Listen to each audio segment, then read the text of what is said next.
حضور نبی کریم صلی اللہ تعالیٰ علیہ وسلم ارشاد فرماتے ہیں جس نے جان بوجھ کر نماز چھوڑی اس نے کفر کیا۔ جس نے جان بوجھ کر نماز چھوڑ دی اس نے کفر کیا۔ امام اعظم ابو حنیفہ رحمۃ اللہ تعالی فرماتے ہیں کفر کا مطلب یہ ہے کہ اس نے کافروں والا کام کیا۔ بندہ مسلمان ہو، کلمہ طیبہ پڑھتا ہو، حضور نبی کریم صلی اللہ علیہ وسلم کی غلامی کا دم بھرتا ہو اور کام وہ کرتا ہو کافروں والے، قبر میں کیا منہ دکھائے گا حضور کو؟ کہ حضور غلام آپ کا تھا اور کام کافروں والے کرتا تھا۔ حشر کے دیہاڑے جس دن حکومت مصطفیٰ کی ہوگی اور شفاعت بھی مصطفیٰ کی ہوگی، کوئی نبی 1,24,000 کم و بیش انبیاء میں سے شفاعت نہیں کرے گا سوائے میرے محبوب کے۔ حضور علیہ الصلوۃ والسلام شفاعت کروا کے اپنی امت کو جنت میں ساتھ لے جائیں گے۔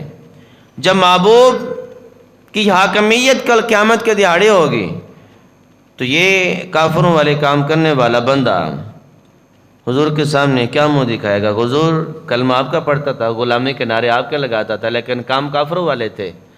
کیا وہاں پر یہ عرض کر سکے گا، یہ بندہ کہہ سکے گا آقا کام تو کافروں والے تھے لیکن شفاعت آپ کی چاہتا ہوں، آپ کی شفاعت کا مستحق بننا چاہتا ہوں؟ نہیں، کام نہیں بنے گا۔ اگر حضور نبی کریم صلی اللہ علیہ وسلم کی شفاعت کے مستحق بننا چاہتے ہیں تو پھر کام بھی مسلمانوں والے کرنے پڑیں گے، حضور نبی کریم صلی اللہ تعالی علیہ وسلم کے غلاموں والے کام کرنے پڑیں گے۔ امام اعظم ابو حنیفہ رحمۃ اللہ علیہ کی آپ نے بات سماعت فرما لی۔ اگر ہم بات کریں حضور غوث پاک رحمۃ اللہ تعالی علیہ کی، آپ فرماتے ہیں اگر بے نمازی مر جائے، بے نمازی مر جائے تو اس کو مسلمانوں کے قبر میں دفن نہ کیا جائے۔ لیکن آج المیہ یہ ہے، بندہ بے نمازی ہے، دنیاوی طور پہ بڑا اس کے پاس پروٹوکول ہے، اسلام کے بارے میں اس کو علم نہیں ہے، پیسہ بہت ہے، دنیاوی طور پہ اس کی شہرت بہت ہے، اس کو کندھا دینے والے اسلامی بندے بھی شامل ہوتے ہیں، اسلامی طور پہ اچھا نام رکھنے والے وہ بھی اس کو کندھا دینے کے لیے شامل ہوتے ہیں، اس کو بڑے اہتمام سے مسلمانوں کے قبر میں دفن کر کے آتے ہیں۔ حضور غوث پاک رضی اللہ تعالیٰ عنہ فرماتے ہیں بے نمازی ہو اس کو مسلمانوں کے قبرستان میں دفن بھی نہ کیا جائے، منع ہے، روک دیا گیا کہ بے نمازی کو مسلمانوں کے قبرستان میں بالکل دفن نہ کیا جائے۔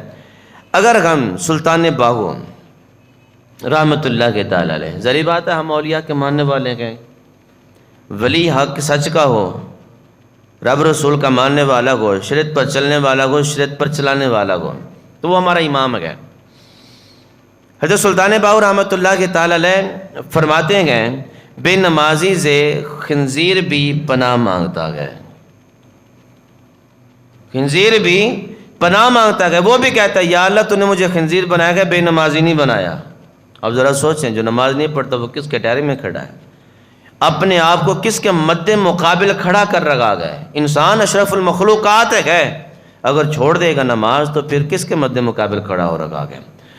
حضرت شیخ سعدی شرازی رحمۃ اللہ تعالی علیہ فرماتے ہیں بے نمازی کو قرض بھی نہ دو، بے نمازی کو قرض بھی نہ دو، جو اللہ کا قرض نہیں چکاتا وہ بندوں کا قرض کیا چکائے گا۔